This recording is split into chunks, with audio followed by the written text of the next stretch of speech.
Hello everyone, I'm Sneha, back on my YouTube channel Storyteller. So I was reading out to you a short story by Mupaso, Love, 3 pages from a sportsman book. I know you all are eagerly waiting for me to read this next part of the story. So let's not waste time and start off with it. My cousin rubbed his hands. I have never known such a frost, he said. It is already 12 degrees below zero at 6 o'clock in the evening.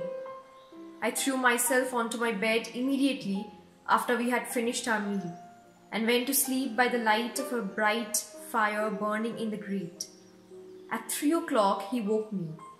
In my turn, I put on a sheepskin and found my cousin Curl covered with a bear skin. After having each swallowed 2 cups of scalding coffee, followed by glasses of liquor brandy, we started, accompanied by a gamekeeper and our dogs, Plongeon and Parrot. From the first moment that I got outside, I felt chilled to my bone marrow. It was one of those nights on which the earth seems dead with cold. The frozen air becomes resisting and palpable. Such pain does it cause, no breath of wind moves it. It is fixed and motionless. It bites you, pierces through you, dries you, kills the tree, the plants, the insects, the small birds themselves who fall from the branches onto the hard ground and become stiff themselves under the grief of the cold. The moon, which was in her last quarter and was reclining to all one side, seemed fainting in the midst of space. So weak that she was unable to win, forced to step up, wander, seized and paralyzed by the severity of the weather. She shed a cold, mournful light over the world, that dying and worn light which she gives us every month at the end of a period. Curl and I walked side by side, our backs bent, our hands in our pockets and our guns under our arms. Our boots, which were wrapped in wool so that we might be able to walk without sleeping on the frozen river, made no sound. I looked at the white vapor which our dogs breathed melt. We were soon on the edge of the marsh and entered one of the lanes of dry rushes which ran through the low forest. Our elbows, which touched the long ribbon-like leaves, left a slight noise behind us, and as I was seized, as I had never been before, by the powerful and singular emotion which marshes cause in me. This one was dead, dead from cold, since we were walking on it in the middle of its population of dried rushes. Suddenly, at the turn of one of the lane, I perceived the ice hunt which had constructed to shelter us. I went in, and as we had nearly an hour to wait before the wandering bird would awake, I rolled myself up in a rug in order to try and get warm. Then lying on my back, I began to look at the mist-shapen moon, which had 4 horns through the vaguely transparent wall of its polar house. But the frost of the frozen marshes, the cold of these walls, the cold from the firmament penetrated me so terribly that I began to cough. My cousin Curl became uneasy. No matter if we do not kill much today, he said. I do not want you to catch cold. We will light a fire. And he told the gamekeeper to cut some rushes. We made a pile in the middle of our hut, which had a hole in the middle of the roof, to let out the smoke. And when the red flame rose up to the clear crystal block, they began to melt gently, imperceptibly, as if they were sweating. Curl, who had remained outside, called out to me, "Come and look here." I went out of the hut and remained struck with astonishment. Our hut, in the shape of a cone, seemed like an enormous diamond with a heart of fire, which had been suddenly planted there in the midst of a frozen water of marsh.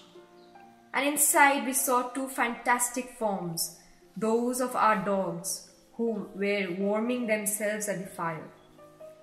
But a peculiar cry, a lost, a wandering cry passed over our heads, and the light from our heart showed us the wild birds.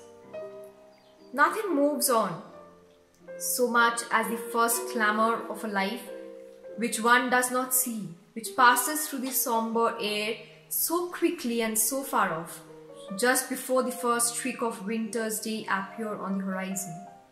It seems to me at this glacial hour of dawn as if that passing cry which is carried away by the wings of a bird is a sigh of a soul from the world.